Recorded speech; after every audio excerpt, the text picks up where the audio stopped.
For a time, we tried to contact him by radio, but no response.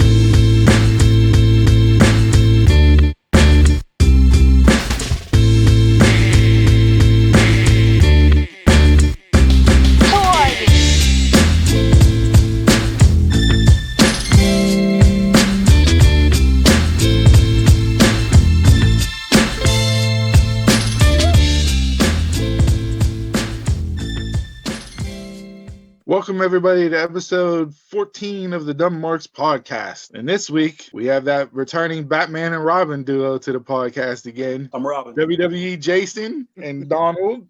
Fellas, welcome back on the pod. What's going on? How's everybody's week? Week's been tough. Tough work week, but even tougher on AEW this week for me. Oh, geez. We'll save it for the bell to bell segment. That's not what we cover in the intro, Jagoff. You said you're Robin. Are you Robin just because you hate Batman that much, or pretty much? He owns up to Robin. I wear tights. Yeah. I'm Alfred then because I don't want to be Batman. Wow, a lot of Batman hate. Really? Oh, a lot. Yeah. Oh yeah. Batman's from the three ends. All three of you with the Batman hate? Oh yeah. Really? He's not a superhero. He's just a rich guy that has cool toys. Well, all right. So, all right. That debate's been had across the board with everybody, whether or not Batman's a superhero or not, right? Obviously, if you're going by superpowers, then the criteria would be no, he doesn't fit the criteria, right? What, you consider Daredevil a superhero? No. Yeah, he has. Why is it? Well, no, that's a home sense. So Daredevil's not a superhero either. No, he's just a hero. Just a hero. Okay. Is he just a vigilante?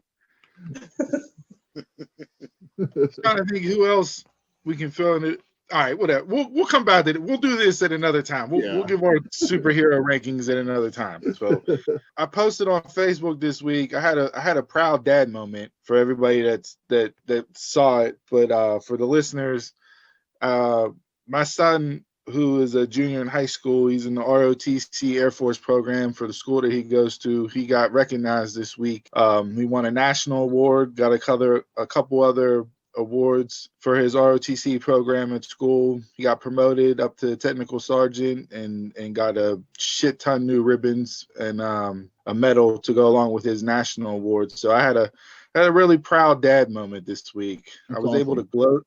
I don't post much personal stuff. I more share and comment on other people's things. It's just the way I am. But that made me. I said I had to get out there and post that just to load a little bit. Yeah. Congratulations for him. That's awesome. Yeah. I mean, he can't turn off a light switch or put on deodorant, but the dude gets a national award for ROTC. Go figure. Don't put him on blast with the deodorant on the podcast. Listen, it's gonna make him start like.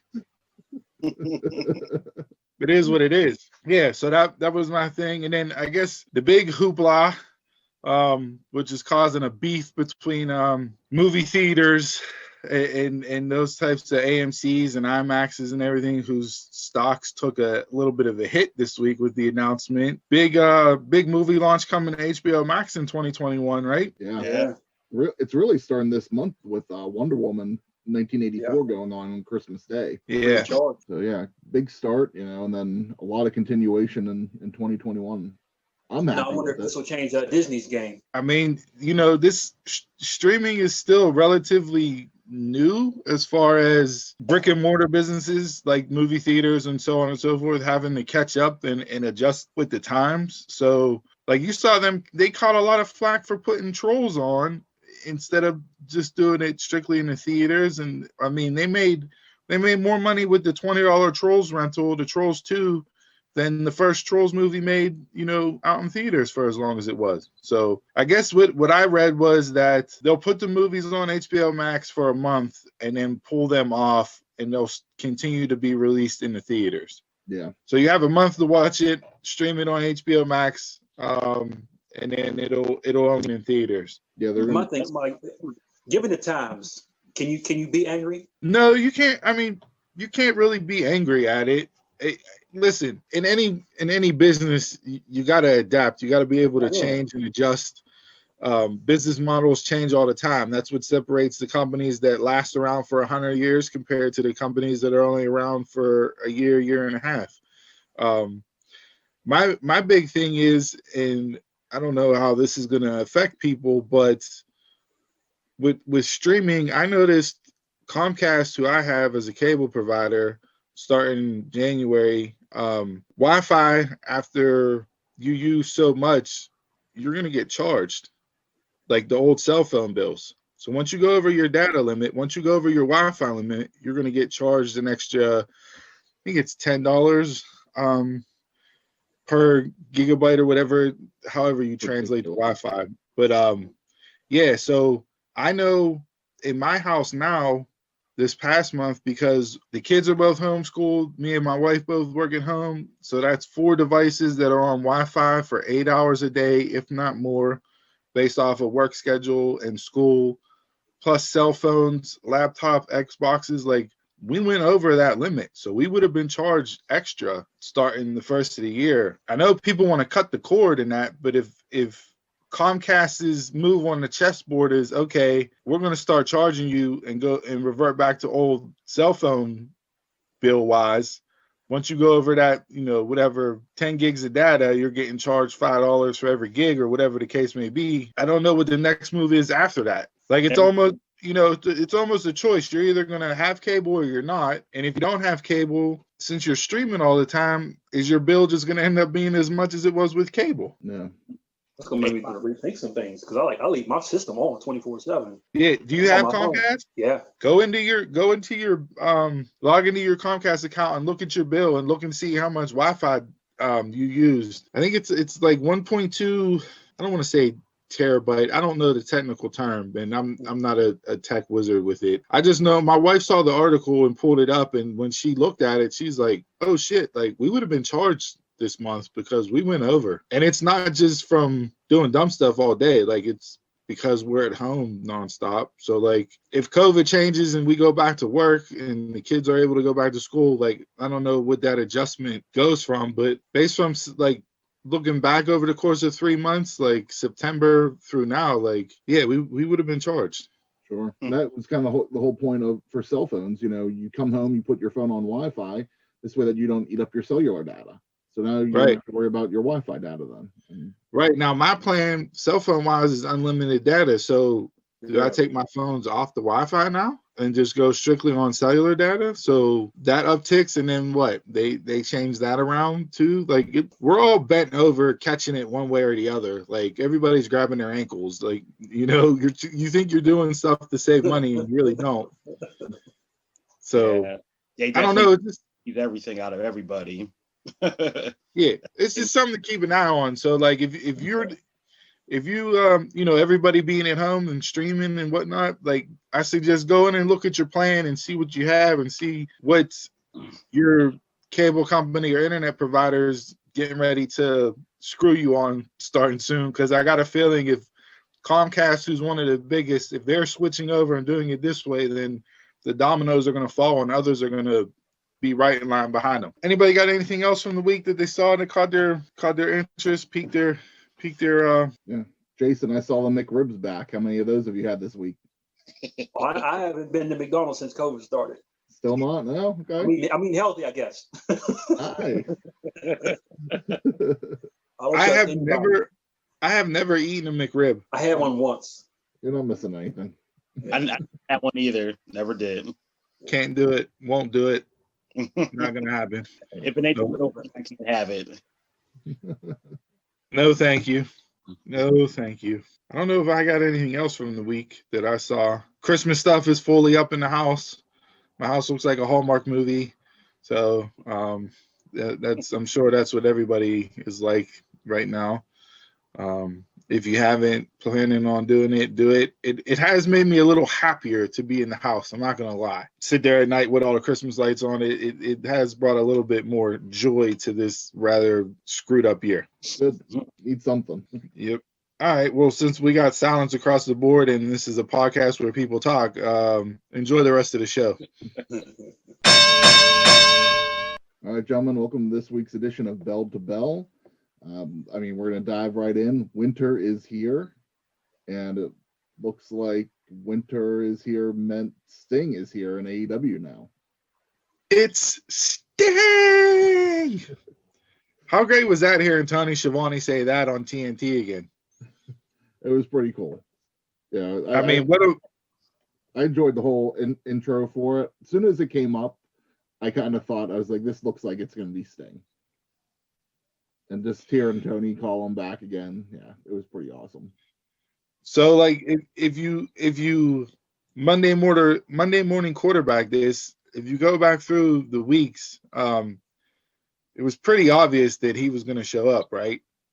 They had Darby sitting up in the freaking nosebleed sections by himself, like Sting, talking about being the face of TNT and all this stuff. Hindsight being 2020, they kind of let the cat out of the bag before anybody knew the cat was out of the bag.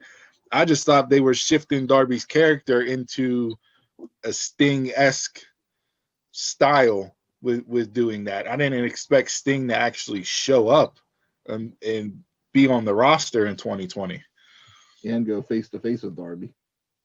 Yeah, I was actually shocked that he actually showed up. I wasn't expecting Sting at all. I wasn't shocked. Like, you hear the rumblings.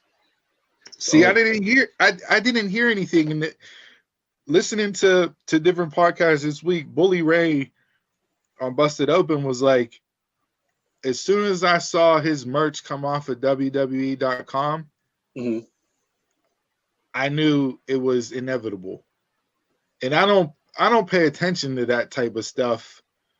You know what I mean? But for him being in the business as long as he has, when he sees something as little as that, and it automatically makes him jump to the right conclusion, like, yeah, I think it's exciting. You know, people. I was watching NXT live on Wednesday, so I unfortunately caught a spoiler of it. But in the NXT chat room or tweet room, whatever you want to call it, there was a lot of mixed emotions on it. You know, some people were excited, some people were shitting all over it. You know, saying it's a 61-year-old man who cares. Like, a lot of mixed emotions. It wasn't just, and this is what Pat McAfee always says about the internet wrestling community, you weren't able to just enjoy it for what it was. People automatically took sides and either loved it or hated it, instead of just enjoying the moment for being a pro wrestling moment, which you don't get a lot of those moments in 2020. Mm-hmm. I think it's how you got the information. Like, if you watched it live, your reaction would have been different. But for those watching NXT, you're catching the internet spoilers. And then you're just going off of, you're not getting the full experience. So you take that different. See, right, I watched it live and I was shocked that he was there and all that stuff. But whenever he was doing his stuff in the ring, it came back to my personal opinions of legends all the time. Be like, okay, here goes a legend showing up, taking another young person's spot, you know, time on TV and everything. And that's I don't think Sting took, if you're referencing Darby, because the other three people in that ring are solidified, whether you want to call them stars or not, but Orange solidified, Dustin solidified, and so is Cody. So if you want to talk about Sting still in the spotlight off Darby, I think the opposite. I think he elevated Darby instantly and gave Darby the rub of ultimate rubs just by what he did with him in the ring. Oh, no, just not like him still in Darby's spotlight right there. I'm just saying him just being in the promotion itself. Gotcha. Okay. It was like, yeah, they got to track him out and everything, which they could be building up somebody else. Just like what WWE do with Goldberg all the time, or Undertaker per se. It's just like, okay, how many times are we going to keep retreading these legends out here when you got to try to build new stars for the new generation? It's like I just can't keep going back in time 15, 20 years to keep seeing these wrestlers coming out and doing like a one-off thing. Yeah. So he's not one-off. He did sign a multi-year deal. I think Dave LaGreca said it when him and Bully Ray were talking about it, but he said that, you know, when you're thinking of the business side of it, right? Not the business of wrestling, the actual business of AEW as a company, right? Having Sting on your roster and being able to have that name value, that known brand, that known entity, which is Sting, that opens up a lot more doors business-wise for other things that AEW, like, it's easier to get meetings now because Sting's a part of your company. Oh, very true. Mm-hmm. You know what I mean? So, like, we don't know what his role is going to be. Like, obviously, he's not going to do a full-time schedule. I don't even know if Sting can take a bump. You know, based off of that WWE doc that he did, it seemed to be pretty clear that the injury he suffered with the buckle bomb, you know, was it. Like, but I mean, if he can get in there and throw some punches, like, why not put him in a 6-man tag with Darby and Cody against Team Taz? Have him get a hot tag, throw a couple punches, do a stinger splash, and then bow out and let Cody or Darby pick up the win. Like, I don't see nothing wrong with that. Or if he's going to be like a mentor to Darby and elevate Darby that way. You know, I'm interested to see what his role is actually going to be and what he's going to do going forward. I'm seeing him more. Yeah, I'm seeing like him in the role of like an Arn and a Tully, you know, like instead of being an in-ring competitor, because I'd be surprised if he does wrestle, and if he does, it's going to be very limited, just because that spinal stenosis, you know, one bad move and he's done, you know, right, literally done forever. Right. And, you know, probably wouldn't even be able to be a figure on TV. That's how bad it could get.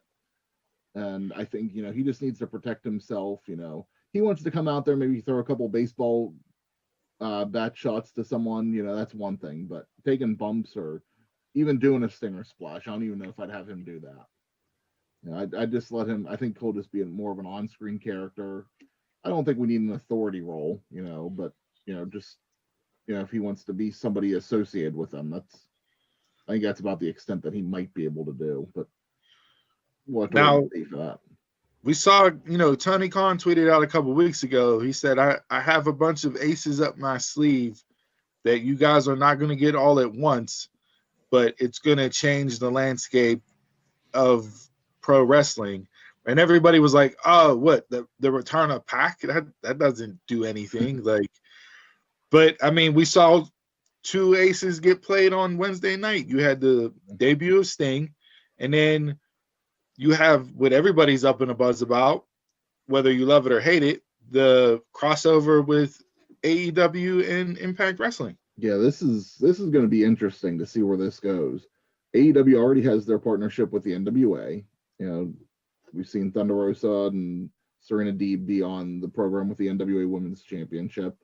And, you know, Don Callis, this was now his second time on AEW. And I don't know if this does as much for AEW as it does for Impact, but if it's going to be more of a crossover of talent, you know, there is some Impact talent that I think would be good on AEW. You know, the Good Brothers have history with the Elite and the Bullet Club. You know, that'd be awesome to see them on there. I'd love to see the North do some matches on AEW. Give me the North versus FTR right now. That'd be a great match. You know, Mark Madden, who's a radio host here in Pittsburgh, but he's national, and that back in the day was announcer on WCW. He wrote an article that he posted on Twitter. He doesn't think it was, the payoff's not worth what they're doing. Like, to him, it doesn't benefit AEW at all. Impact, yes, it elevates Impact. You know, searches for Access TV went up through the roof on Google and, you know, everywhere else. I'm sure Twitch, I watch Impact on Twitch on Tuesday, so I'll be curious to see what the number jumps up to, because, like I said, coming out of Slammiversary, that was the highest I seen the Twitch channel, and that was up around, I think it got up to almost 9,000 people on Twitch. Yeah, but after the Good Brothers debuted. So, to me, I think the whole reason why AEW does this, people are like, well, how's AEW benefit from this? I'll tell you exactly how. The Knockouts division. The knock on AEW is the women's division, right? Yeah. Impact arguably has one of the deepest and strongest knockouts or women's divisions out of all the pro wrestling promotions. So you automatically elevate your women's division, which got a bump based off of, like you said, Thunder Rosa and Serena Deeb. And now you add in other people to that role, to that mix. You have Taya, you have Rosemary, Jordan Grace, Tenille, formerly Emma. Give me a Jordan Grace versus Nyla Rose, and that's like your male Haas on Haas fight. Like, there's a bunch of different matchups that they can go with. Jason, you got your hands full, like you want something to say. What do you got to say? But they're not putting belts on any of them. Well, we don't know that yet. So they won't. So it's pointless to do. You're just using people's talent, and they'll get a little. Will TNA get any eyes at all? I mean, are you going to send people down there? Well, yeah. So far, it's just been Thunder Rosa coming over, right? Right now, yeah, Thunder Rosa, yeah, so far. But again, a little bit on UWN, but not a lot. And that's because, if you think about it, NWA is not up and running yet. So, like, you can't send people to NWA if NWA is not back running Power every week. Impact's different. Impact's on every Tuesday. So, but they're also taped. Like, they tape multiple weeks at a time too. So they tape multiple weeks at a time. Yeah. So depending on how the schedule breaks out, like I'm interested to see where it goes, because Impact does have a pay-per-view on tonight. Okay. They do have a show on tonight as we record this on Saturday, but their next big pay-per-view is January 16th, Hard to Kill. So you have a little over a month to have something, to build something, to shake something out. I think it's way too early in the ball game. You're talking top of the first inning, number one batter steps into the box. I think this is going to be a long, slow play, and it'll be played out over the course of months. I don't think it's just going to be something that's hot-shotted. You'll see a quick angle, and then that'll be it. You won't see nothing else. What was that, Jason? It'll be hot-shotted. It's AEW. So then this leads into a discussion or a topic that we've broached previously on the podcast, where we said it would benefit all of these quote-unquote smaller companies to work together and use talent like the old territory days, where you'd have different wrestlers coming to a territory for so long, then they would move on to a different territory, keep matchups fresh, don't know which talent's going to show up on which show. And to me, that's the way that you not only elevate all these other promotions, but it's the way that you get people away from WWE. If that's what your goal is. Are you going to send your big hitters down at all? I think you will. Honestly, I think you will see. Like Omega's the champion in AAA, right? Yeah. He's done shows. He's defended the belt in AAA. I honestly think you'll see bigger names. I don't think it'll just be your mid card or your lower card talent. I think you'll see bigger names move between shows. EC3, for whatever you think of him as far as the name value goes, but he's already started it. He's done Impact, now he's in ROH. And if you follow his social media, when he was on that run before he showed up in Impact again, he had flashes of ROH, AEW, Impact. Like he teased it out there before. So I think you'll get the bigger names bounce around. To me, that's the only way that it's going to work. If this is going to turn into something that's really going to change how professional wrestling is, and is going to change the landscape, and going to make, light a fire under WWE's ass, because we saw Triple H come out after, the next day and say, "Oh, that we're open for business to work with any promotion as long as it's right and it's long term." Well, okay, so as long as it's right means if it benefits you the most, and what's long term? 5 years, 10 years?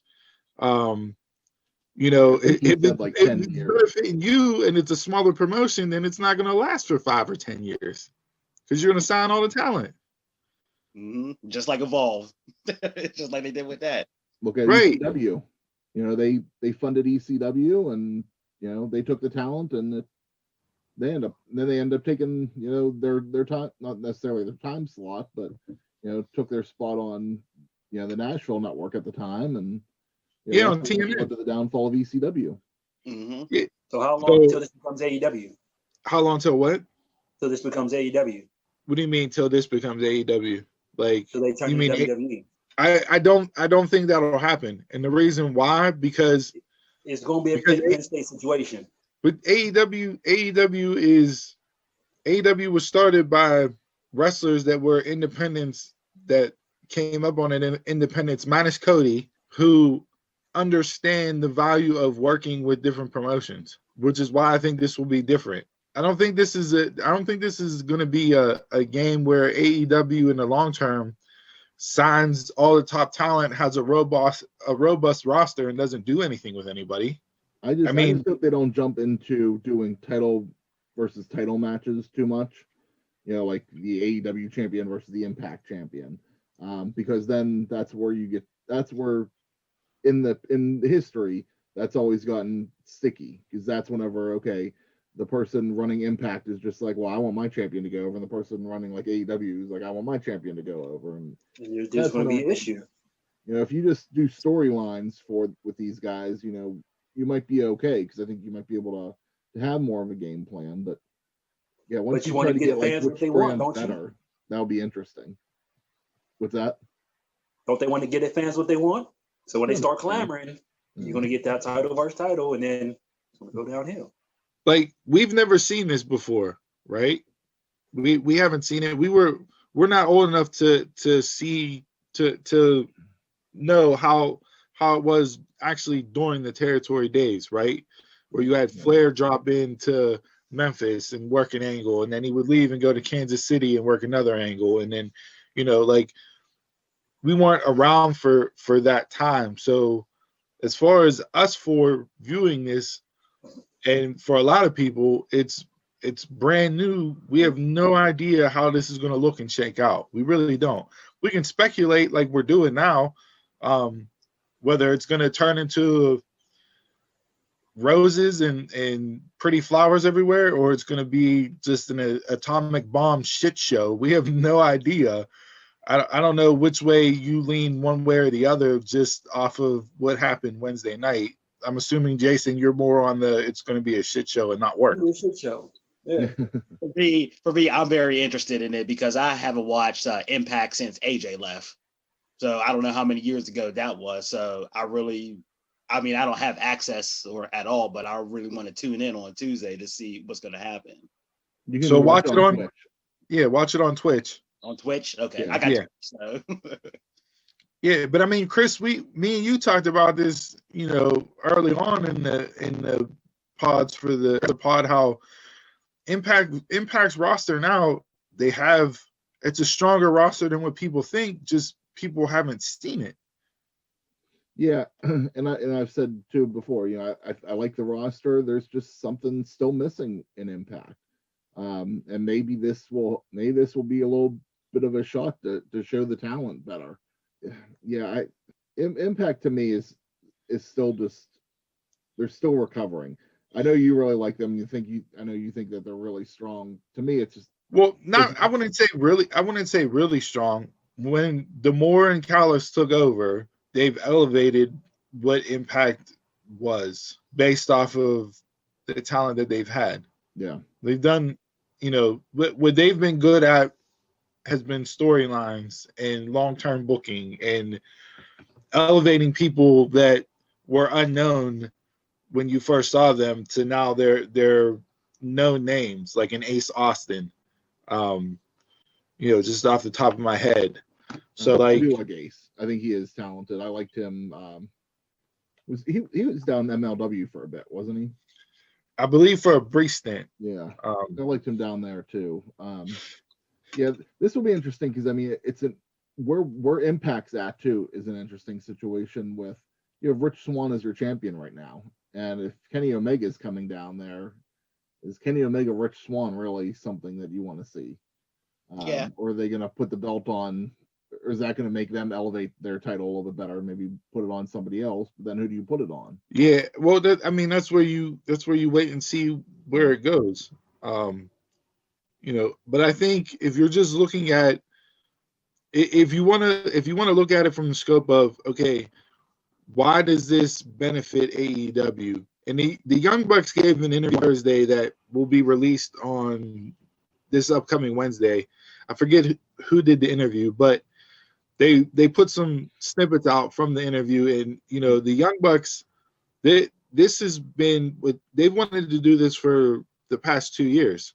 They've been talking to Tony about doing this for the past 2 years, and for them, it all started with them jumping and just showing up at promotions all around whenever they were on their run before they actually signed with All Elite. They were, it was like, well, what if we just showed up at Impact again?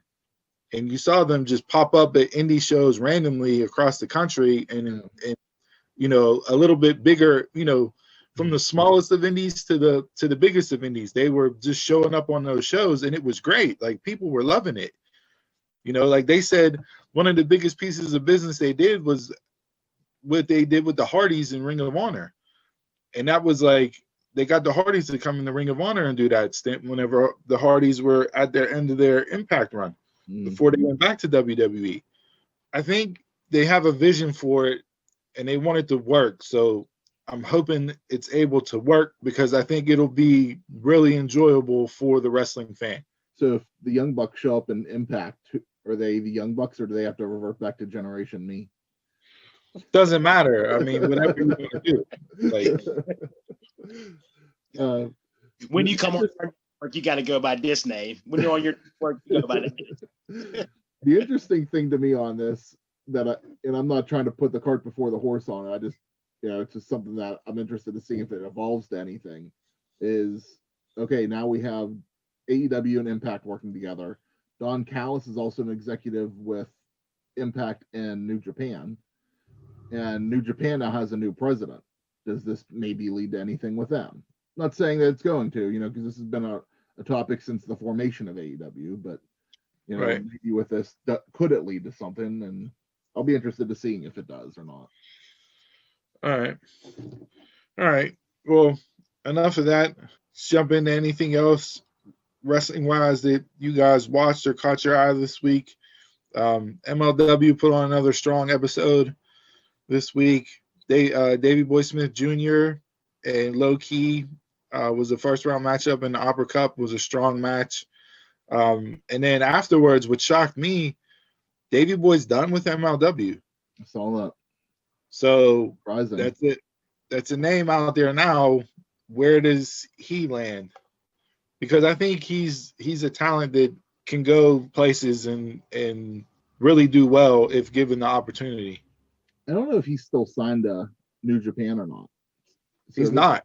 He's not? Okay. No, his run with New Japan ended. So yeah, like he's legit free agent. Maybe, with Ring of Honor's doing with the pure tournament and the pure wrestling and the foundation wanting to bring that aspect back to Ring of Honor, he might be a good person to show up there to get into that fold. But just interesting that he's done. I was a little shocked for that because MLW, one of their bigger names.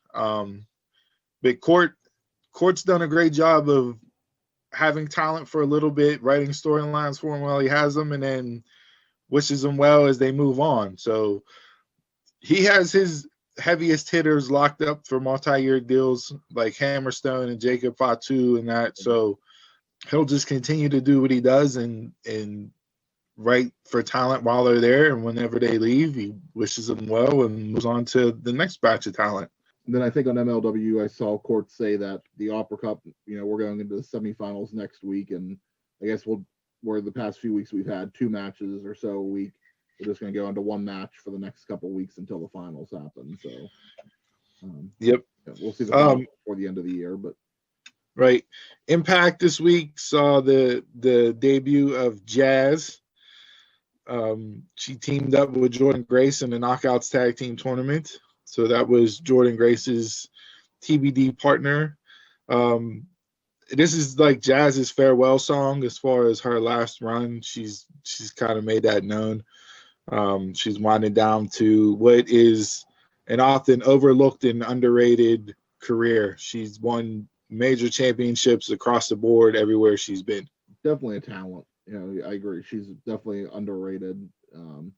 We discussed her on the pod last week a little bit, and with her NWA run really kind of gave her life after WWE. And it's good to see her again, one last run on TV in NWA or in Impact.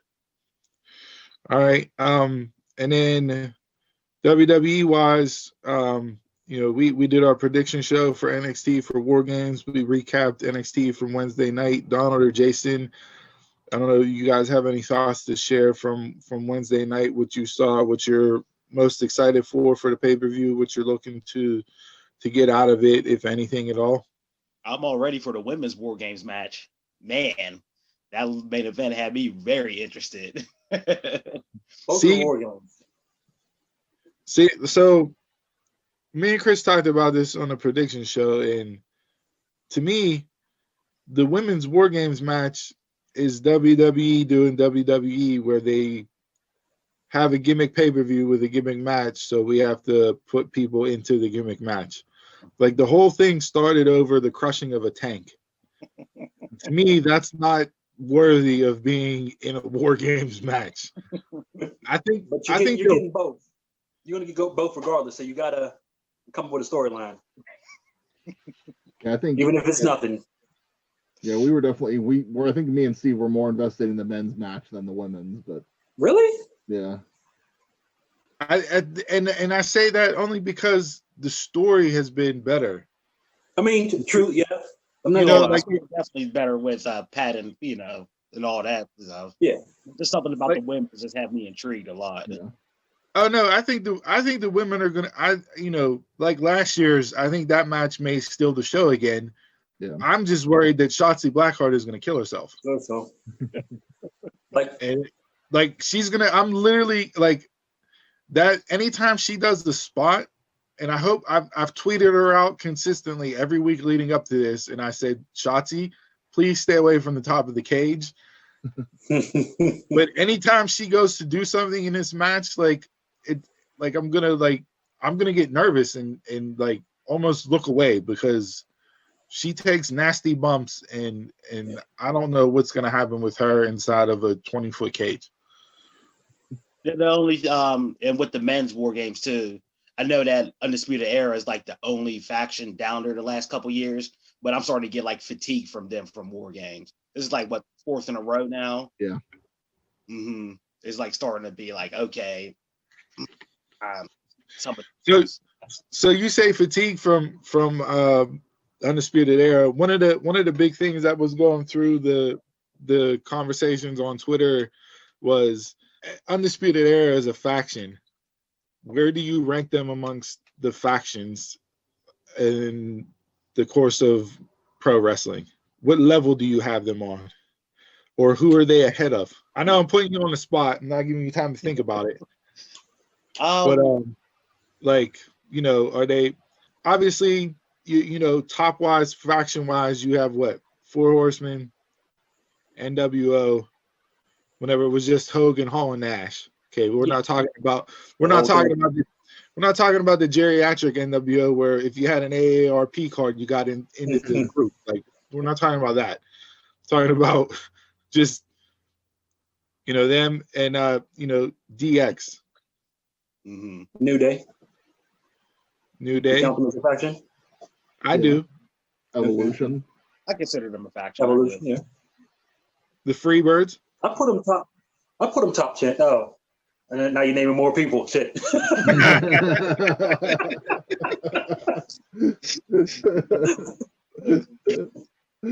Well, we named 5 people Jason had him in his top 10, but maybe not now. That's what I mean. Like when you start thinking, no, well, let's not get carried away here. They're definitely better than the Rosebuds. But did you see the Rosebud has the most champions produced? No. Well, whenever you have, let's not even talk about that. Hey, you got who else besides Strowman? Sasha. Everybody was in there. Becky. I think Emma. Alexa was a Rosebud. Alexa was a Rosebud. Strowman. And where's he now? He's off TV for the moment. Who, Strowman? No, Rosebud. Adam Rose. Yeah. But it's just when your faction is better than you are. But back to your point, Steve. Yeah, Undisputed Era is up there in the factions. I'm just tired of seeing them in War Games.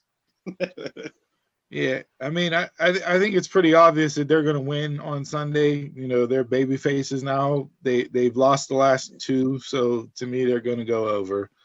Yeah. I'm still going to enjoy the match. Time? Well, that's the thing. That's what me and Chris were asking. Like, what's the swerve? Where's the swerve going to be at? Mm-hmm. Pat McAfee was Undisputed Era altogether, all along. Oh, son of a bitch.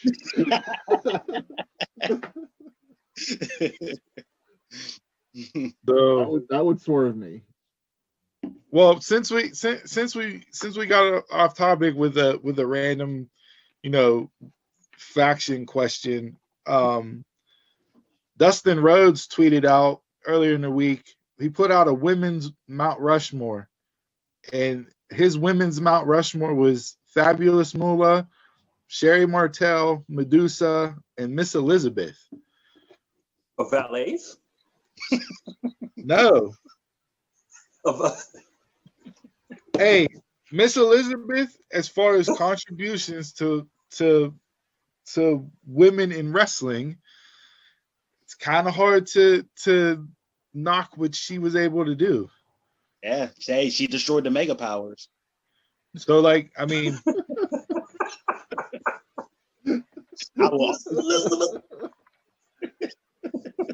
I see it in your eyes, brother. You want Elizabeth?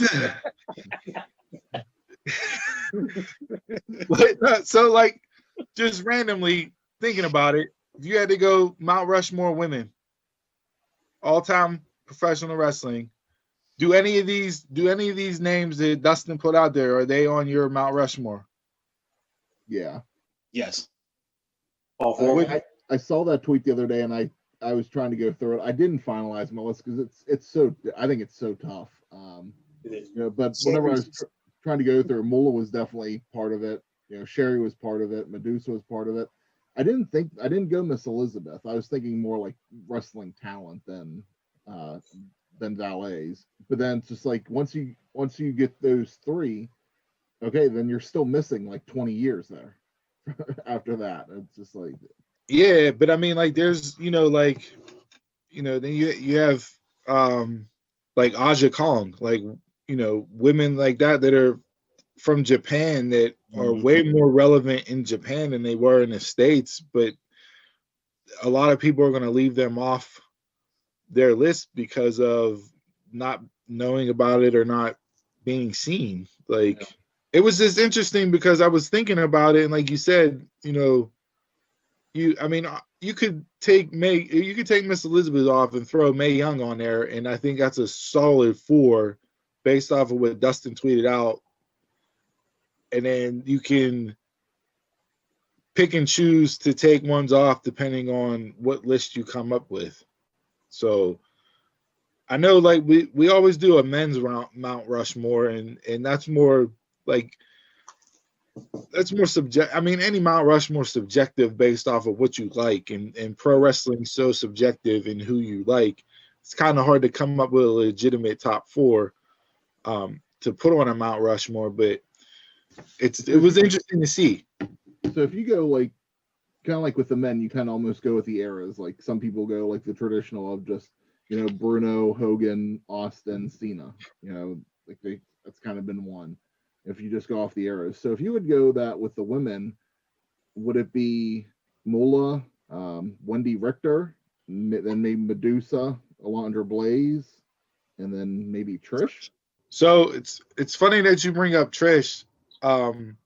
Besides Dustin's Mount Rushmore, there was an article in The Sun that listed the top 10 WWE female stars of all time. Okay, so this is just the WWE list, top 10 women, right? And I'll just run through the list real quick and you can give me your hits. 10 was Paige, 9 was Mickie James, 8 was Natty, 7 was Bayley, 6 is Sasha, 5 Becky, 4 Charlotte, 3 Chyna, 2 Lita. Throw the whole list away. And number 1 was Trish. This is WWE entertainment. Just WWE. Top not 10 WWE. Not the okay. Top 10 WWE women wrestlers of all time. Is there any argument with putting Trish at number 1?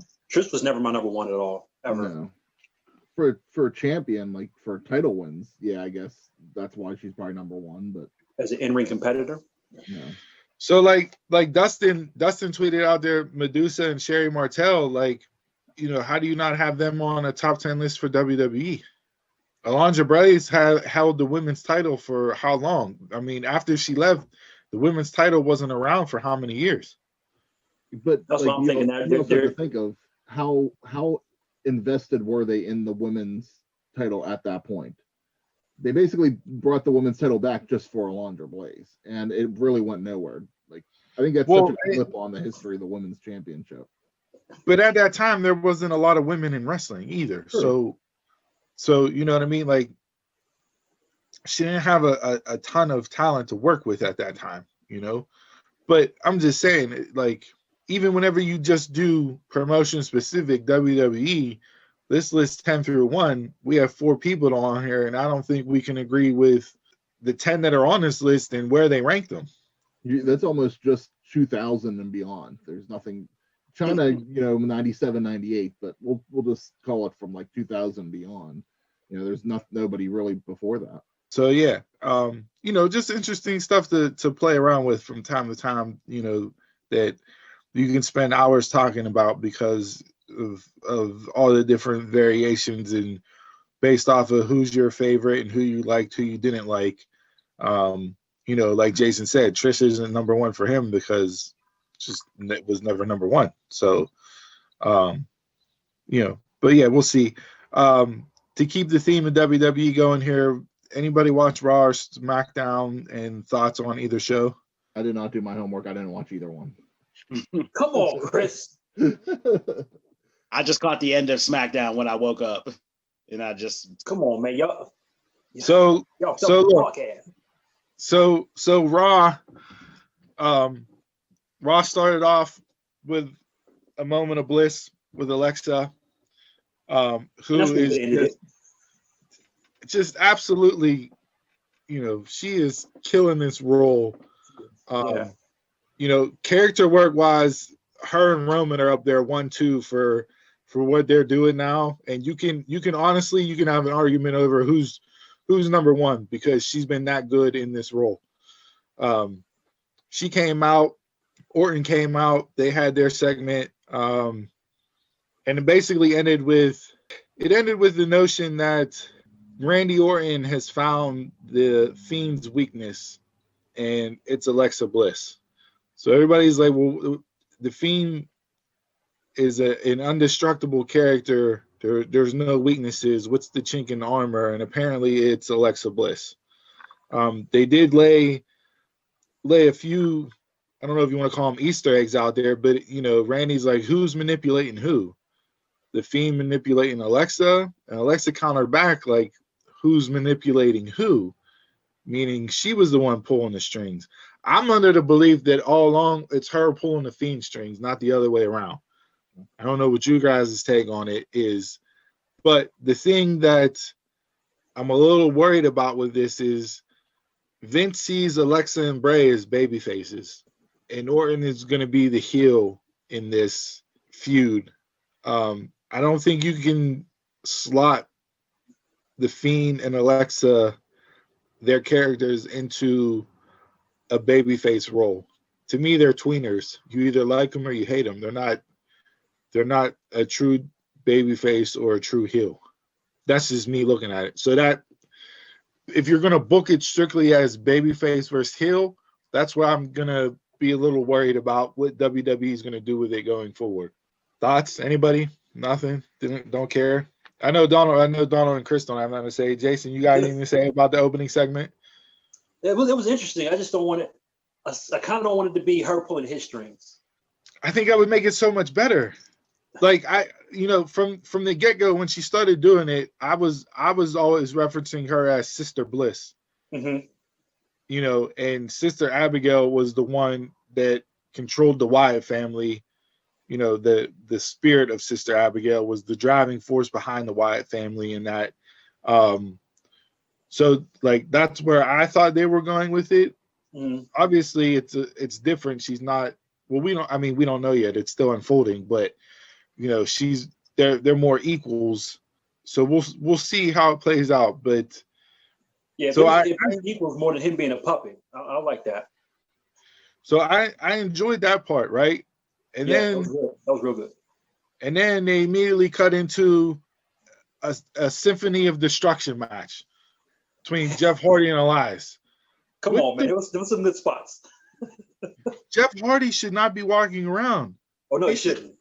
He should he literally he should have died. Like that bump with his head smacking off the steps like that.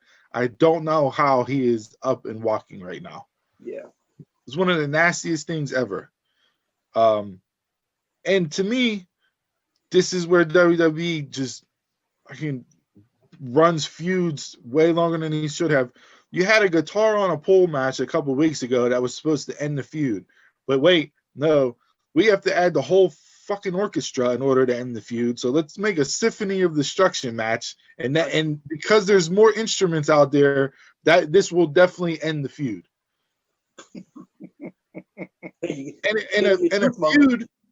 And a feud that's based on Elias thinking that Jeff Hardy was the one to run him down when Sheamus framed Jeff Hardy, and Sheamus is on the same show as Elias and Jeff Hardy, but yet Elias still thinks Jeff Hardy's the one that ran him over with the car. But you'll never get the culmination of that. But as a fan watching, and I know this, right? You're insulting my intelligence by running this storyline as Elias is upset with Jeff Hardy for running him over with the car. Mm-hmm. When I know it wasn't Jeff. Jeff doesn't know. It was just I got so mad. I'm like, this is why I don't watch Raw, because they do dumb shit like this. Yeah, I turned it off. But the match was okay. I turned it off. I was just disappointed. I'm like, you didn't watch the 24/7 match in between it? Listen, that has completely run its course. Take it off. I don't need to see the 24/7, 365, 748, I-95 title anymore. Hey, I'm over truth is comic relief. I'm over it. I hate Miz and Morrison, and not because of the work that they're doing. It's just it's so stupid. It is. They're not funny. It's just it's too bad dad joke actors out there. It's terrible. Yeah. It's what it is. Miz has 2 kids now. You're throwing bad dad jokes out there.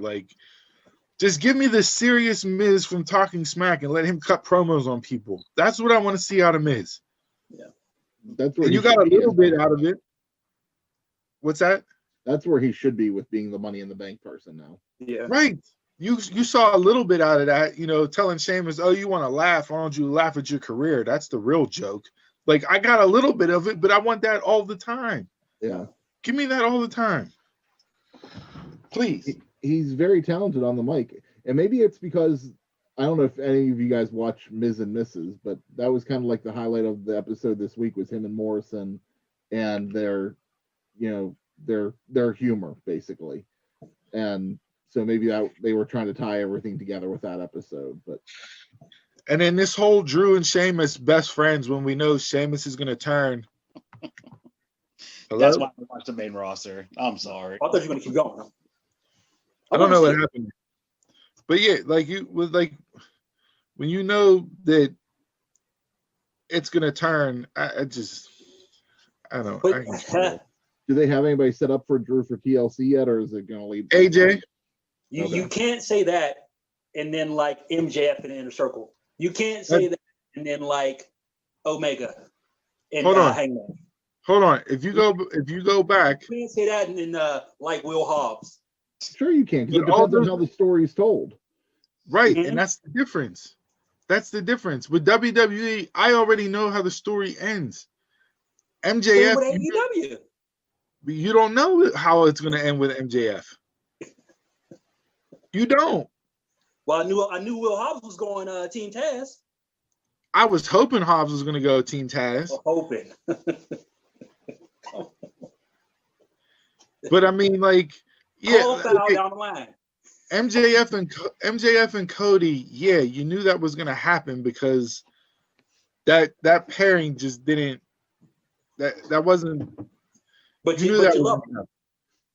But like Sheamus and Drew, like it's just so blatantly obvious. And the whole Drew walking up with the 17-foot sword and sticking it into the stage, like that's the dumbest entrance I've ever seen. Now when the pyro hit, that was dope. Okay, so Jason and Steve, you have Sheamus and Drew together. Other than them being together and you can see where it's ending, are you invested in the story at all? Because that's the big question. If you're not invested in the story of the two of them, that tells you right there that it's nothing good. But if you're invested in the story, no, the match, yeah. Okay, so if you're not invested in the story, but you can see it coming, I mean, that's where the difference is. Yeah, you can see with Cody and MJF, you could see that MJF was going to turn on Cody, but we were more invested in that story. I wasn't invested in the story. I think you don't get invested in anything, AEW. Call bullshit down the line.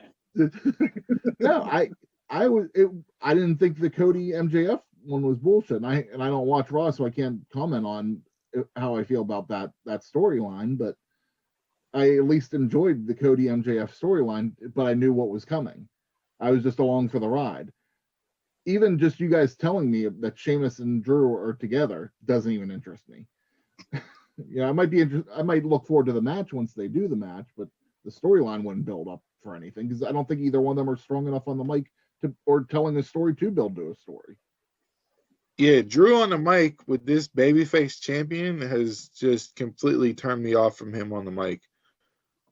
It's your typical Raw babyface champion promos every time he talks. And it does nothing for me. And that's Vince. Vince is just feeding him the lines, I'm sure. But that's the thing, like, so like, if you just look at the two titles on both shows, right? You have Drew with Sheamus, and we all know where that's going to go. You have AJ and Drew getting ready to be TLC, right?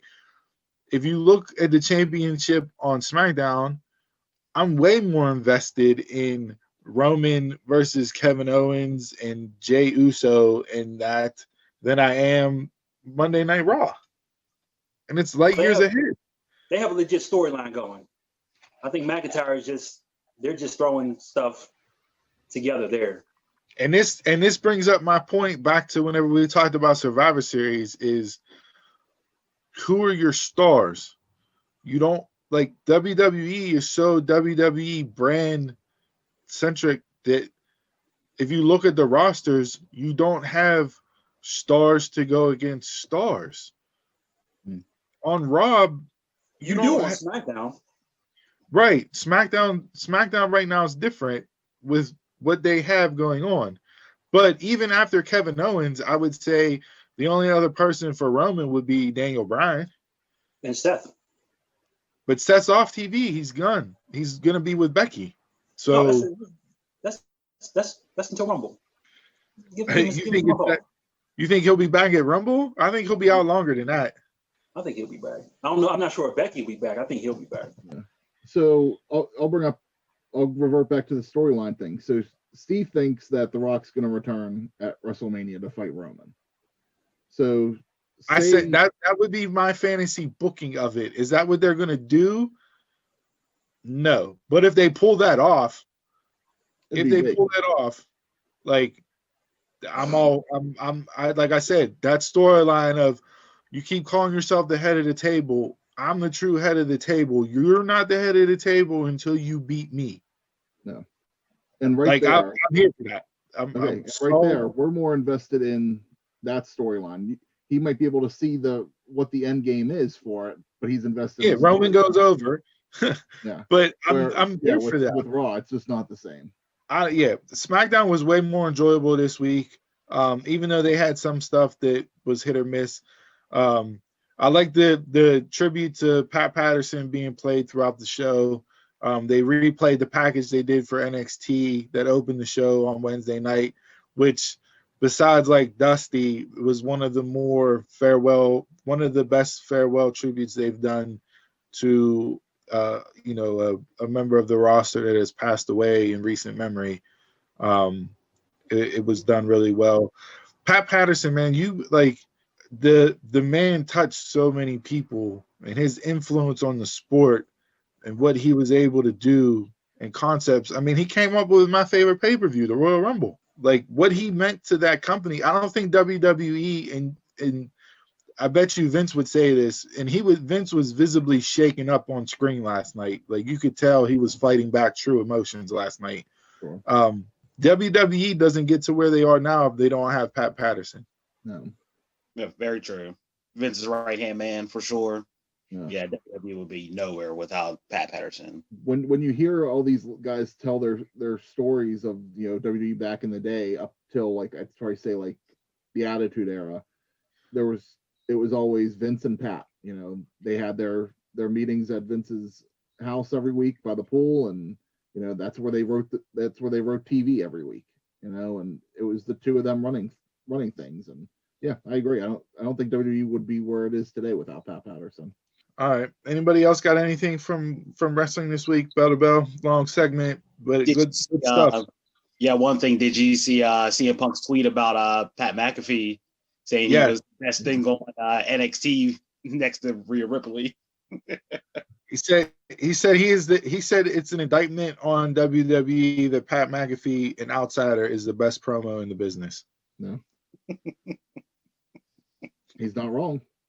And his logic laid it out perfectly. Mm-hmm.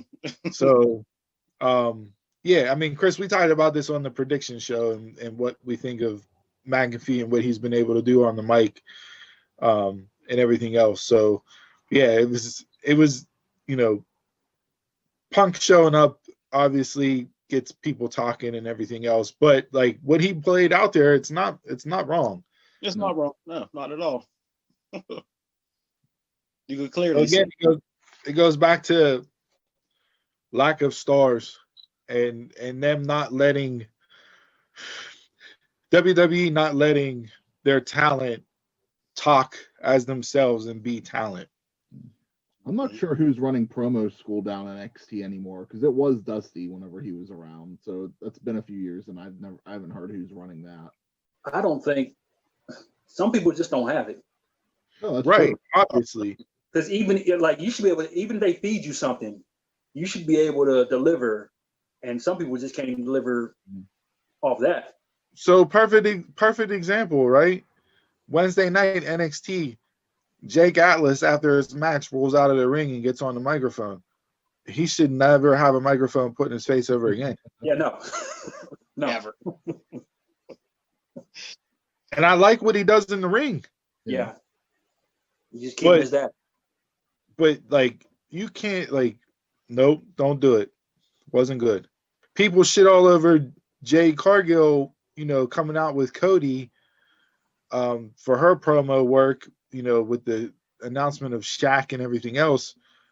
But she said it was rough, but she said that was the first time I ever had a microphone. Yeah.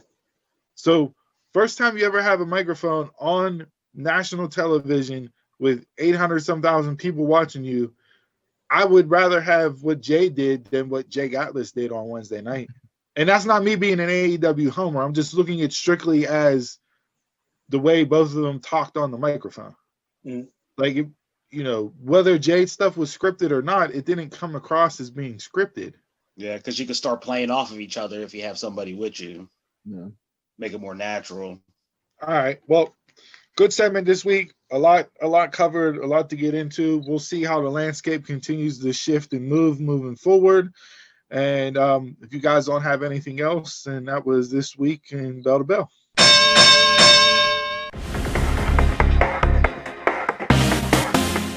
Chug. This week's Drink of the Week segment is brought to you by Party Balls.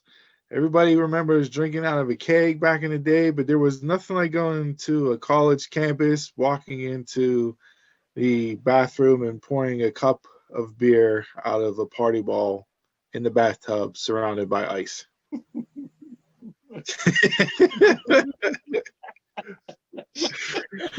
This week we have Samuel Smith's Nut Brown Ale, brewed at the Old Brewery Tadcaster. Sure. Yorkshire's oldest brewery, it says. Yep. Yeah.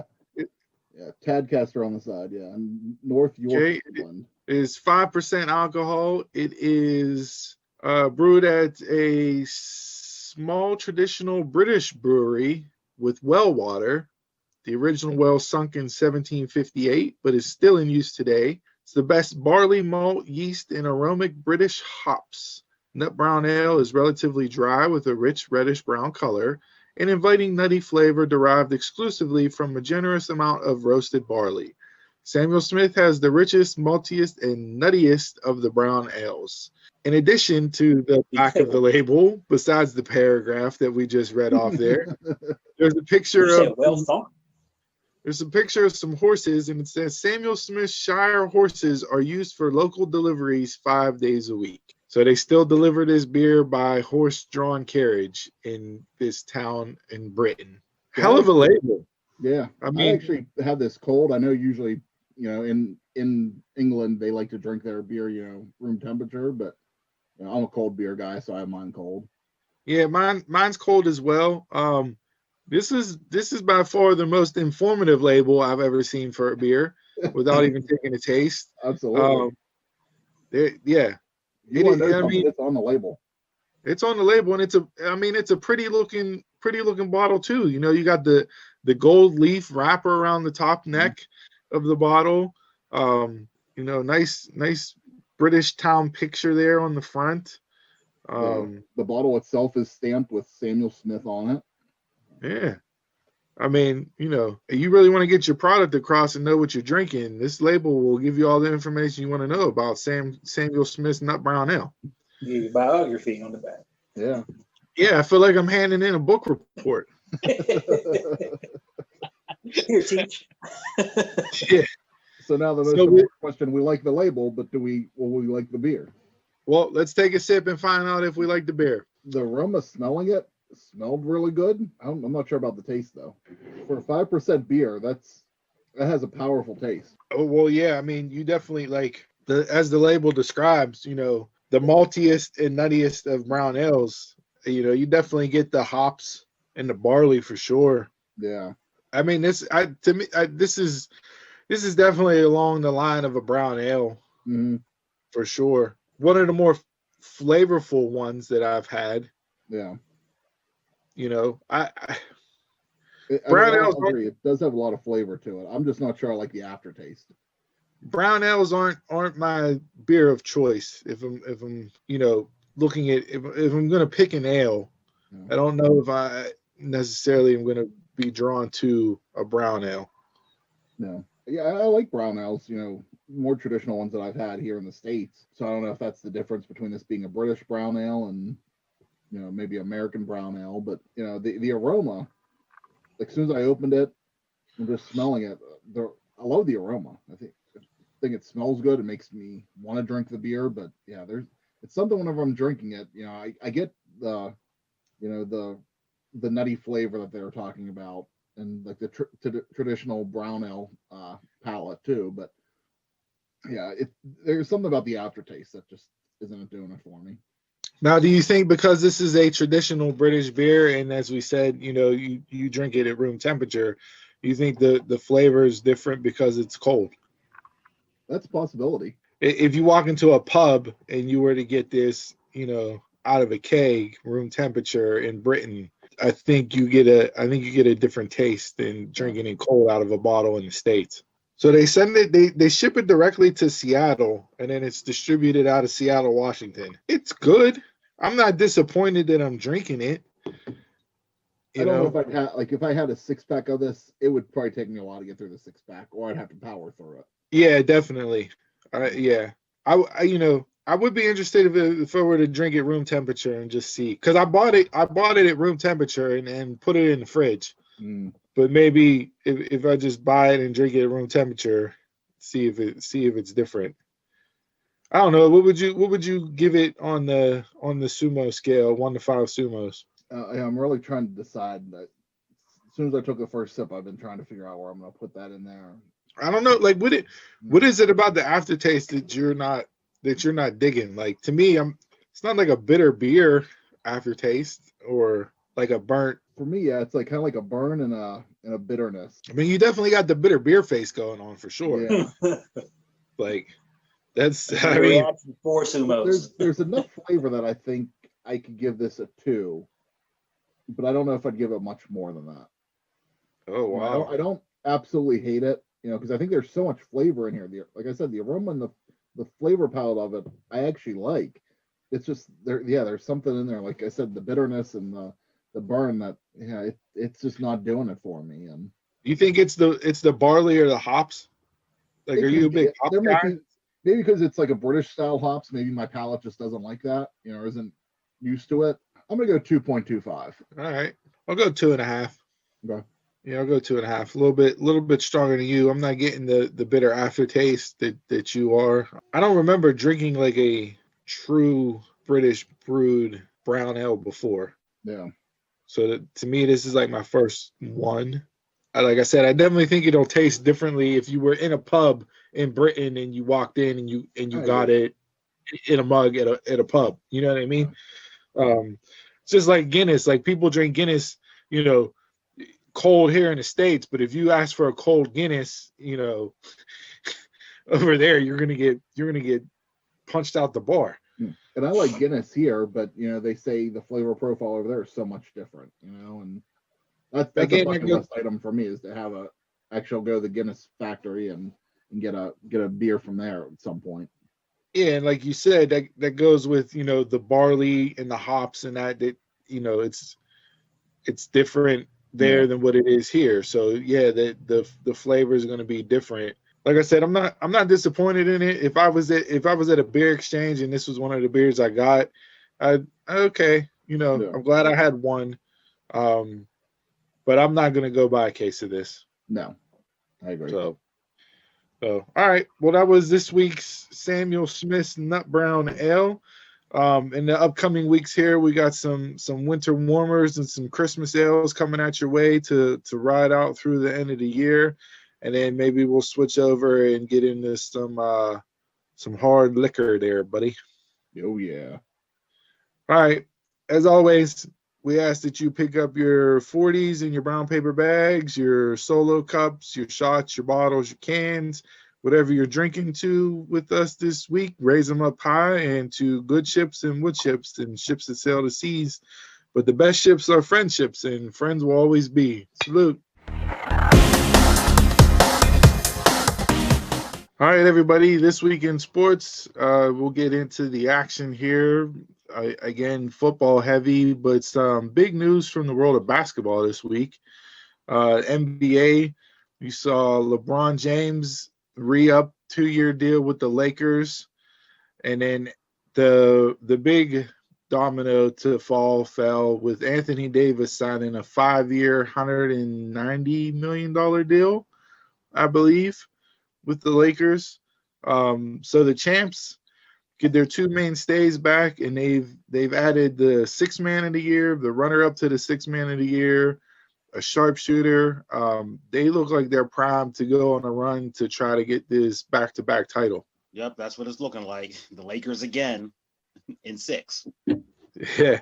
Other big news out of the NBA, Russell Westbrook and John Beal traded. So Russell Westbrook, 1 year in Houston, is done with and over with. The experiment with James Harden did not work. Apparently, Harden didn't want to play with Russ, and he would rather play with John Wall, Bradley Beal, John Wall. So John Wall goes to the Rockets. Westbrook goes to the Wizards. So now you have Harden and John Wall, and I guess DeMarcus Cousins is on the Rockets now. So Wall and Cousins reunite. They were teammates on Kentucky. Westbrook is with the Wizards now. We'll see how that plays out with him and Bradley Beal. But big moves. We'll see what happens. It was just like the one ESPN tweet or a guy comment saying when LeBron came to the West, everybody else is going East now. Yeah. People were like, "Oh yeah, that's what the thing was. LeBron was in the East, so all the teams in the West were stacked. Now you get it the other way around, and it looks like everybody's moving East. We'll see. It will be interesting with a short turnaround for the Lakers. AD with his injury concerns in the past. We'll see if that affects anything. The NBA did put out part of their schedule release. The big game on Christmas night. They have 5 games Christmas Day like they always do, but the big game Christmas night is the Lakers against the Mavericks. So you get Luka versus LeBron Christmas night. I'm all here for that. I think Luka takes another giant step forward in his 3rd year to becoming, top 5, if he's not already there, top 5 player in the NBA. Moving on then from basketball, NHL made a release this week that I believe they're going to have a 52 or 56 game schedule for their season upcoming. They're looking to get started sometime in January. The one thing that I did see was the Penguins were one of 4 teams that were, I guess, petitioning potentially to have all their games outdoors. Yeah. Mm-hmm. Yeah, so fans can come. So fans can come. Mm-hmm. Yeah, they would use Hines. I'm all for that. I don't, weather-wise, we'll see how it impacts them. I mean, Pittsburgh in the winter, yes, it's cold enough, but from what I've seen winter weather prediction-wise, it's supposed to be a little bit warmer than usual and a lot more rain than snow. So, I don't know how, if you're getting more rain, how that's going to affect the ice surface than you would snow.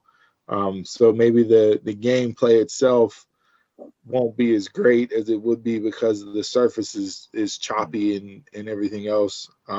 It's going to cost more money for them. What's that?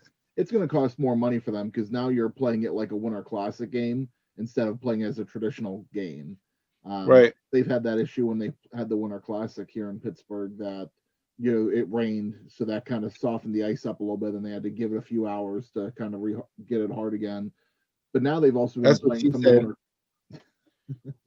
Now they've also been playing the Winter Classic games in some warmer temperature too, so they've been, they've gotten that accustomed, but that costs more money to maintain the ice that way too. So, right, it'll be interesting to see how they plan on doing that long term. Yeah, because one of the 4 teams who petitioned the league was the LA Kings. Okay. Well, so you bring up LA, and this will tie into not only hockey but bring it back to football. And with COVID, are they even going to be able to do that? Because the new guidelines that went into effect this week, we saw with the 49ers aren't allowed to play in Santa Clara. They have to go to Arizona to play home games over the next 3 weeks based off the new orders. And now the Los Angeles Chargers and Los Angeles Rams are worried that they're not going to be able to play games in SoFi, their home games over the next couple of weeks based off of the new COVID guidelines and governor orders that go into effect. So they're looking to potentially move. Stanford, I believe, is going to be playing in Las Vegas because of what county they're located in. So, as cases rises and new states are putting in new guidelines and so on and so forth, the impact on sports teams. I mean, it's crazy to move a whole sports operation to a different city for home games. Because then you got to worry about finding a venue. You got to worry about whether or not it will be able to get up to the protocols in time. All that other stuff that goes along with that. It's just, again, come back down to it. I know they're trying really hard to finish the season out, but it's going to be really difficult over the next 2 months to get a full season in. Yeah, it'll be interesting to see what they do. Yeah, I saw that. Yeah, California had the whole state off in regions. So the Bay Area region is something, and then they have the northern region and the Southern California region, the Sacramento region. So all the regions have different code lines, COVID guidelines.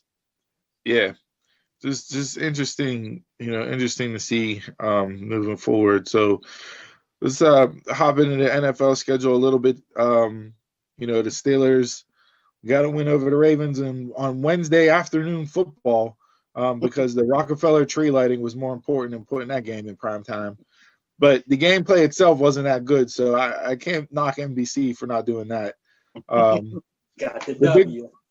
We got the W, but I think, that's an instance where you won the battle, but you lost the war because Bud Dupree's done for the season. Torn ACL. Yeah, that's gonna hurt. That's gonna hurt a lot. I have no doubt in his backup, but that's a loss. It's a loss. I mean, he's on a franchise tag, was going to get paid, whether the Steelers are going to pay him or some other team based off the last season and this season, his production. He's really coming to his own. Him and TJ Watt, probably the best defensive end duo, outside linebacker duo in the league when it comes to production and what they've been able to do over the course of this season. So big loss for him. I saw a lot of people, and this made no sense to me, but even Charlie Batch said the Steelers should bring back James Harrison, 42-year-old James Harrison, who hasn't played in a couple of years. The man is in the gym every damn day. No, no, thank you. The man. That sounds like WWE. He couldn't get on the field whenever he played. He couldn't get on the field the last time and ended up backstabbing the Steelers and going over to New England to finish out the season with them. Mm-hmm. I don't. No, thank you. If you're gonna look for somebody, along that lines to sign that's like a veteran to add depth, then bring in Clay Matthews. He's out there. He just, he's been in the league. He played last year. Bring him in as a backup and let him get 8 to 12 snaps a game to back up Highsmith. Don't bring James Harrison in. I was telling Jason, bringing Joey Porter just for the top. I jokingly asked where's Jarvis Jones at. Yeah, get Kevin Green's old ass out there. He got a couple more sacks in him. So Jarvis Jones, wow, that's a name I haven't heard in a long time. I have no doubt in Highsmith though. I think he can get the job done. Yeah, I mean, he's played good for a rookie. It's just you worry about. He just needs a backup. Yeah, you worry about depth. You worry about whether or not he'll be able to do the whole. Yeah, is he going to be able to, set the edge, set blocks, make tackles like Bud was able to do? How does this affect? How does this affect TJ Watt now? Because he's obviously going to get double teamed more now.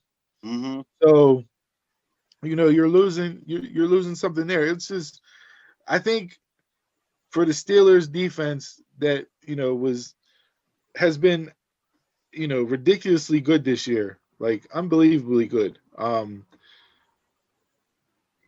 now they've scored 91 points off of turnovers this year. Like, It's the most in the league. I mean, the defense is what it is, but you lose Devin Bush, and Spillane has played really well. Williamson has been a good trade, but you lose Devin Bush and you lose Bud Dupree. That's a lot of athleticism. That's a lot of speed. That's a lot of pass rush. When you're trying to beat the Chiefs, who have weapons out the wazoo, you know, that's where it's going to show up the most. You know, the only factor I see with them with the Chiefs is Kelsey, because with no pass rush, that's going to expose the secondary. Right. We got to. I mean, they have problems stopping tight ends, good ones. So that's the only person I see a problem with. I think they can hamper Hill and whoever's on the other end. Yeah, and I mean, if TJ Watt, if he's not defensive player of the year this year, he's not. The hate for the Steelers is ridiculous. I mean, he got defensive player of the month for November. The second month out of the season, he got defensive player of the month. I mean, just in November alone, he had 18 tackles, 5.5 sacks, 5 tackles for loss, 3 passes defensed. Not counting the number of pressures he's had. He's the number 1 rated defensive end according to Pro Football Focus. The man is really good at playing football, and to just not have him thrown up there, like, he's not JJ's little brother. He's his own person. So yeah, we'll see what happens. I mean, the Steelers schedule, they got a tough game coming up Monday, and people are going to laugh because of the Washington football team's record, but their defense is really good. Yeah, their defense is really good. Alex Smith is a capable quarterback. So yeah, I mean, we'll see. The Steelers aren't going to win playoff football if they can't run the ball. Yep. The offense, man. To me, that's the culture. Like, people want to blame Connor. To me, it's the whole. It's the play calling. It's the scheme. It's the way they run. James Conner is not an edge rusher. Stop running off tackles and sweeps with him. You bought in what is it? Watt's brother. I forgot his name off the top of my head, but he's a fullback. Run a power eye sometimes. I mean, I get, they're like, well, the Steelers' run game and their time of possession is greater than like Tennessee, who has Derrick Henry, if you're looking at the numbers. But if you get into a case like you had Wednesday, where your receivers are dropping pass after pass after pass, that style of offense isn't going to allow you to control the ball and keep time in possession. If everybody's catching the ball and Ben's getting it out in 2 seconds like he's been doing all season, great. Yeah, it can work. It can be an extension of your run game. But if your receivers aren't catching the passes and you're continuously stopping the clock on drops, you're going to get bit in the ass because you're going to give more possessions to the other team. So we'll see what they do upcoming. I don't think they run the table. I don't see them going undefeated based off their remaining schedule. That Buffalo, if they were to beat Washington and Buffalo in Buffalo Sunday night, is going to be tough. Then you got to play the Colts at home. That's another tough game. I see them resting the starters at some point. I mean, you're going to get, depending on what happens, if they add that 18th week, then the number 1 seed loses a bye in the playoffs. So yeah, then I would rest people. But if you're still undefeated and have a chance at that 1 seed with a bye, then I think you got to play everybody because you're going to need that bye week. And they got a chance of winning the division too this week coming up.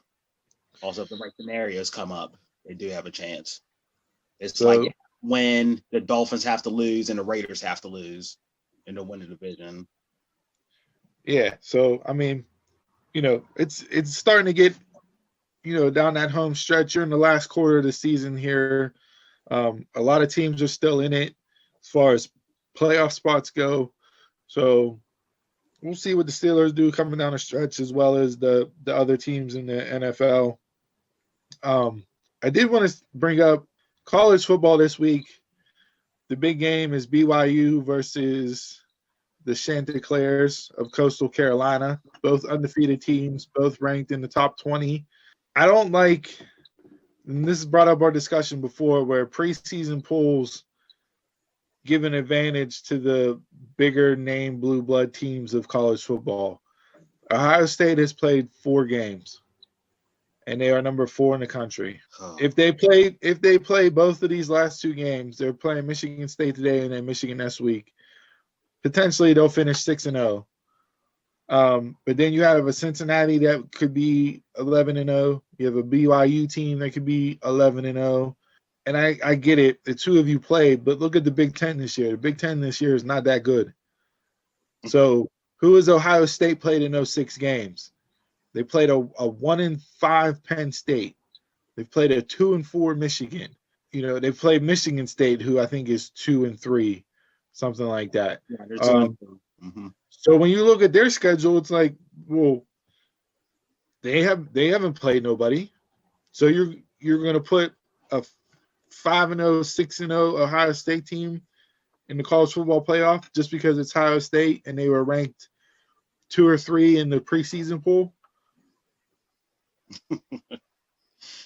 Yeah, they are willing to do that, because if they didn't play one more game, they wouldn't qualify for the Big Ten title. But then the athletic directors for the Big Ten was talking about changing the rules so they could play the Big Ten title. Of course, because they know Ohio State's the only way they get into the college football playoff. Mm-hmm.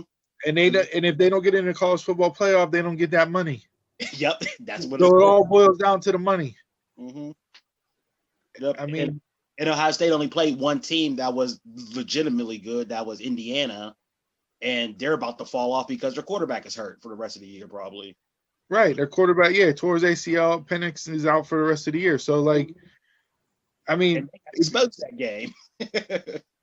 I'm not saying Ohio State, talent-wise, is not one of the top 4 teams in the country. What I'm saying is that when you look up, if you do a blind resume, and you have a team that's 6-0 against a team that's 11-0, and then you look at who those 2 teams beat. I mean, Cincinnati's schedule doesn't look that much more different than Ohio State's schedule when you go based off of who they've played. Mm-hmm. Ohio State hasn't played anybody. It's just it's because it's the Big Ten and because it's Ohio State, they get that benefit of the doubt. But they haven't beaten anybody. Mm-hmm. And that's the reason why BYU and Coastal Carolina is playing each other, because this game wasn't even supposed to happen. No, but I mean, if BYU wins this game, like their strength of schedule and everything, like it jumped up like 20, 25 points just based off of this matchup. Mm-hmm. So, I mean, it's crazy the hoops that you have to jump through if you're not a Power 5 school to have the potential to play in a college football playoff. And I'm not saying that Cincinnati or BYU would be able to beat an Ohio State or an Alabama, a Clemson, Notre Dame, the 4 that are in there right now. What I'm saying is that the system's so rigged, they're never going to get a chance to do it. Mm-hmm. Yeah. If UCF didn't get in a couple of years ago when they went 13-0 and they had NFL talent across the board on that roster, then especially in a pandemic year with everything going on, like if you're not going to get in now, you're as a non-Power 5 school, you might as well just not even play because you're never going to get a chance to play for the national championship. Yep. That's why the what they call it, the other 5, is that what they call them? The other 5 conferences, they should just have their own little tournament. It'd be pretty cool. Yeah, it's ridiculous. So unless the college football playoff moves to 8 teams, it gives them a chance. But that's not looking like anything.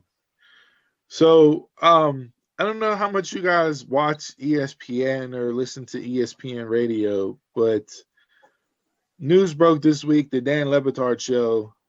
Dan Le Batard is leaving ESPN after years and years and years of being on that network. That is one of the greatest shows as far as a midday. Questionable. So Highly Questionable will stick around, and it will be done with the contributors that are on the show as is. Okay. but you won't have Dan and you won't have Poppy. So I don't know how much the show is going to actually work because. But yeah, so they've been good during the pandemic. Like when he's been gone, they've been decent. Yeah. But I just miss his presence. You know, I was wondering because they launched the Le Batard and Friends Network podcast that has a bunch of different shows on it, individuals, contributors from different networks and people on it. And then when ESPN made the shift to their daily radio lineup and they took an hour off the Le Batard show and moved it from 10 to noon. It used to be on 10 to 1. They chopped an hour off and gave it to Greeny and moved it from 10 to noon. I was like, okay, something's up here. This isn't you take your most popular show, the show that has the highest ratings, and you cut an hour out of its time slot to give it to Greeny. I can't stand Mike Greenberg. I don't think he does anything that's of worth note as far as bringing anything to the table. He does nothing for me. I don't like his nothing he does gets me interested in wanting to watch or listen to him. So I don't watch Get Up. Yep.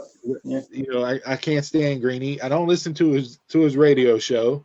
For whatever him and Golik's beef was between them two, you know, it is what it is there. But I don't, you know, I think ESPN is going to regret losing Le Batard more than what they think. Yeah. And the viewers and the eyes that he brings to that network. And you look at their lineup now, like what has happened to ESPN's sports talk shows? Like, I mean, really, like their morning show, Zubin, Key, and Jay Will, I don't listen to at all. I just zoom on past that. Right. So then you had the Le Batard show. I don't listen to Greeny. I don't listen to Kellerman because you have, you know, Greeny's on Get Up. You have Max on First Take with Stephen A. So you hear them two already, and then you give them their own shows afterwards. And then, you know, besides that, in the afternoon, you got Shanae and Golick Jr., which I like that show. And then you got Sarah Spain and Fitz in the evening. Like, now, is this listening or watching? Both. Like, they're listening on the radio and the simulcast that's played on ESPN News or ESPN2, depending time slot wise. Because I can watch their shows. Like, as long as you give me highlights, I can power through. But I don't know if I can listen to them like on a podcast. Yeah, no. Or on the radio itself. Yeah, no, I couldn't. And to me, like, it's like, and it's not just ESPN. Even other networks. Even other networks, like being at home working wise now, like I'll have the TV on with it in the background, but like there's not a sports show that I'll turn on in the morning. I'll do them all when the Steelers play, when the Steelers win. I don't I don't listen to Shannon and Skip because they talk about Cowboys and LeBron 24/7. Yeah, I don't listen to them. You know, the Good Day NFL morning show or whatever it's called. The people on there I don't like. That show does nothing for me. Boomer and whoever else is on CBS network, the Boomer Assassin and his show, I don't listen to them. Like, you know, afternoon wise, I'll maybe throw on Colin Cowherd, but I'm literally watching. I can't take him either. Huh? I'm literally watching the Pat McAfee show on YouTube from noon to 3. And it's like they always either have Vic or Ryan Clark on Fox and ESPN. Yeah, like those are your guest analysts. I'm like, man. I mean, you know, it's completely fallen off. I don't know what the deal is and what happened when it made a left turn in a bad way, but it's not as good as it used to be. That's for sure. I remember when PTI used to come on back in the day, and Dan Le Batard used to come on. Oh, right. That's how he got his start on ESPN. I hated those shows, and he soon became my favorite. Like, that's the first thing I watch on ESPN when I come home. I'll put on Highly Questionable. Yeah. So, Yeah, big loss there. Yeah. You know. So yeah, we'll see what comes out of that. But I think ESPN is in trouble as far as keeping viewers throughout the day with their lineup and who they got now. Just doesn't move the needle for me at all. It's all LeBron watch. true. So, I turned on the one like the Wednesday. I just want to see the Steelers highlight. It went from LeBron to the Steelers, Wall, LeBron the last 4 hours or last hour and a half. Give me something different. Let's gloss over college football. yeah, it's the same. It's the same stuff from show to show, and the people hosting the shows. I don't really, I used to enjoy First Take a little bit because of like the banter and the back and forth, and they would discuss different topics, but it's all the same stuff nowadays. Like I can care less what Stephen A and Max have to say. It doesn't do anything for me anymore. Like I'm over it. It's ran its course. Yeah, that's like Skip and Shannon. The only thing they talk about is LeBron, Cowboys, and Tom Brady. That's it. There's been weeks the Steelers ain't even been on the show after being undefeated. Well, yeah, I mean, and that goes back to the Steeler hate. Like you said, if you had the Saints, you had the Buccaneers, you have the Chiefs, the Patriots, any of those teams are undefeated, and it's like it's nonstop talk. But because it's the Steelers is the last undefeated team, you get crickets. So the same defense they use for the Chiefs for winning is the same one they use for the Steelers for losing. And the Chiefs have played. If you look at it, the Steelers have played more winning teams than the Chiefs have this year. So I don't know, but you want Pat Mahomes winning games or Steelers defense saving games? Hey. Keep that disrespect coming, because as Mike Tomlin says, we don't care. And let's go and get it. I do have concerns about the Steelers in the playoffs, though, depending on matchup, who they play, and some of their deficiencies. We'll see what at least they'll have 4 games to get through without Bud in the lineup to kind of figure that all out before a playoff push. If this would have happened, week 16, week 17, I'd be really worried. But got some games to work it out, and we'll see what happens from there. So yeah, Chris, thanks for joining in the sports segment. You contributed nothing. Good job. Appreciate it. I did hockey. That's all I covered this week. That's all you needed. Yeah, what a jag off. All right, well, that's it. I don't. We'll wrap it up. Shut it down. Watch some football. Did anybody watch the Mike Tyson fight last week, or exhibition bout? Because it wasn't a fight. I caught all the. I wasn't paying money to watch that. No, I didn't, but I saw the Nate Robinson highlights. Well, everybody saw the Nate Robinson highlight. I tell you, Snoop killed me. I watched Snoop commentate anything. Nate Robinson got hit with 8 punches and got knocked down on 3 of them. That's crazy. I'm going back to the next day and watching everything, but after I heard how bad it was, I was like, I'm not even wasting my time with this fight. You don't want to hear moral commentary? I didn't even know Mara was even on the commentary. Yeah. I was like, I know this voice. I'm like, God damn it. You know what Nate Robinson was? Nate Robinson was, that meme that always says, people however it goes with basically people are always tough guys but behind the keyboard, but won't see what they do when they get punched in the face. Yeah. And Nate Robinson fit that definition to a T. He talked shit behind the keyboard and got knocked the fuck out. And they've been praising him as a legendary athlete all over ESPN. I'm like, what? Oh, he's won a slam dunk contest whenever you could miss. When you could miss 12 dunks and make one on your 13th attempt. They don't oversell the man. He's the reason why they changed the dunk format, because he missed 12 dunks in a row.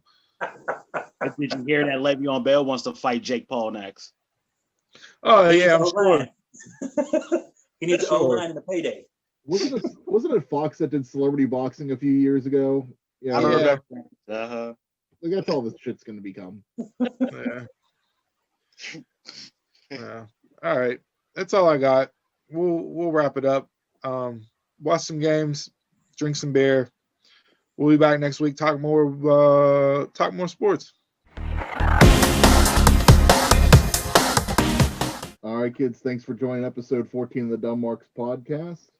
As always, you can find us on Google Podcasts, Apple Podcasts, Spotify, Amazon Music, radio.com, iHeartRadio, and basically everywhere podcasts can be found. Make sure you follow us on Facebook, Twitter, Instagram at DumbMarksPod. And if you ever have any questions, you can shoot us an email at dumbmarkspod@gmail.com.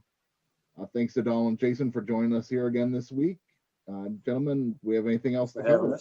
Just a couple things to tie back into some stuff that we talked about during the different segments here. Wrestling wise, Tony Khan came out and said that Jon Moxley will not be working Wrestle Kingdom 15. Oh, wow. So drop the title, the U.S. title before then? I have no idea. It's just, whether that's Tony being adamant against it so that when Moxley shows up, it's a bigger deal, or if, Moxley's really not going to be allowed to do Wrestle Kingdom, they're going to have to figure out some way to get the belt off him. Yeah, because he's not allowed to wrestle in the United States for New Japan. That's part of his AEW agreement. Yeah, so we'll see what happens there wrestling wise. So that's Chris. We're big on game shows here, right? We love the game shows, the reemergence of some of our older classic favorite game shows, Supermarket Sweep, and Celebrity Who Wants to Be a Millionaire. They had a chef won $1 million for charity.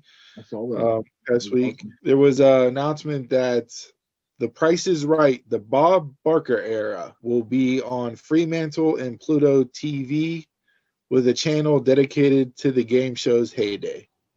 I've watched some of the Bob Barker episodes already on Pluto. So Price is Right for me, man. There was nothing better than being home from school when you were sick, and at 11:30 you click on Price is Right. Watch Bob Barker, Plinko, all-time number one Price is Right game. Can I tell you I hated Price is Right? Why? We used to watch in the break room every day, but I hated Price is Right. I can't root for other people to win money. I'm not happy for you. No. I think the hardest game in Price is Right is either Three Strikes or Lucky 7. Yeah. Rarely see people win at those games. Three Strikes is the card one, right? Where you with X's on the ground. Yeah, that almost strikes out the bag. There's that meme online that says the stick at home starter pack. It's like Kleenex, Vicks, ginger ale, and Price is Right. Yep. So that's some nostalgia coming back to people's lives. Sports, we talked about, the Steelers and them potentially playing the Chiefs down the line. I don't know if you noticed or not, but the NFL receiving leaders right now as far as yards, Tyreek Hill has 1,021 yards and Travis Kelce has 978 yards. So your top two leading receivers as far as yards in the NFL are a wide receiver and a tight end from Kansas City. When's the last time, if ever, a tight end has been number 2 in the league in receiving yards this late in the season? I can't even put one except for either Tony Gonzalez or Gates. I mean, that shows you how terrible the Chiefs defense is. It's just crazy. It's just crazy. Like, it's so unfair. It's such a cheat code. Like, their offense is ridiculous. If Eric Bieniemy does not get a head coaching gig after this season, there's something seriously wrong in the NFL. We saw some more coaches get fired this past week, GMs. He gotta be able to get on a list here. There's no reason why he shouldn't be one of the head coaches in the NFL. So one thing too, forgot to bring up in sports. Did you see the Texas high school player run the ref over? Yeah, how crazy was that? Yeah, and he got charged with I don't know what Texas law is, but it's like almost like aggravated assault in Pennsylvania. Something like Where's that. Where's the full camera view? I need the whole story. Well, he got ejected from the game. Mm-hmm. I don't know why he got ejected, but he got ejected from the game, and that's why he ran out there and did that. Like when you see the video, you see him. You see like the whole play. You missed the whole play. Mm-hmm. You just see everybody running towards them fighting or something, and then the ref throws a flag. So he gets ejected. That's why he runs out. Tackles, just trucks the ref with a truck stick. Runs through him. His team gets they get disqualified from the Texas State Championship. Yeah, kicked him out of the playoffs. No longer in the playoffs. Mm-hmm. Apparently, he was not a highly sought after recruit, but people are like, hey, good luck trying to get a scholarship now. And they said he did that before too, because he's a soccer player also, and he bumped him, did something. That big ass offensive lineman's a soccer player. He said something with soccer too. Mm-hmm. Jeez. Yo, they grown different in Texas. They grown different in Texas. I played soccer. I ain't never played no soccer player that was a freaking 6'3" offensive lineman. Yeah. And it was a school district that took him out of the playoffs. Okay. Yeah. Mm-hmm. Yeah, I've already got the two flags. He got back-to-back flags on the same play and then kicked out. Like, what do you do to get two personal fouls? That is nuts. I think they said it was a late hit and then talking back to the ref or something. I don't know. You can't do that. You can't do that. No.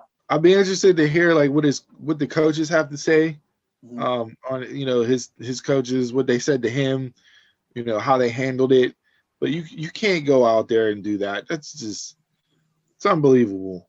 In the article I was reading, they brought up like past instances where players attacked the ref. I was like, we don't need to go back down this. You need to show more highlights of everybody else doing it now. And they said it's not the first time it happened in Texas high school football. It was like, of course not.